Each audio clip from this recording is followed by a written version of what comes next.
अस्सलाम वालेकुम दोस्तों, welcome back to our channel find Urdu. मुंडेन मुंडेन का मतलब है रोज़मर्रा का, आम, मामूली।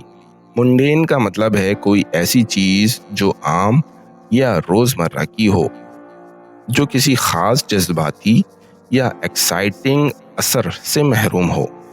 ये अक्सर बोरिंग या मामूली कामों के लिए यूज़ होता है।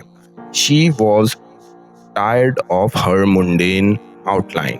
वो अपनी रोजमर्रा की मामूली रूटीन से तंग आ चुकी थी। तो दोस्तों, मुंडेन का मतलब है आम, रोजमर्रा का या कोई ऐसी चीज जो मामूली और बिना किसी एक्साइटमेंट के हो। उम्मीद है अब आपको मुंडेन का मतलब समझ में आ गया होगा। मिलते हैं नेक्स्ट वीडियो में। शुक्रिया।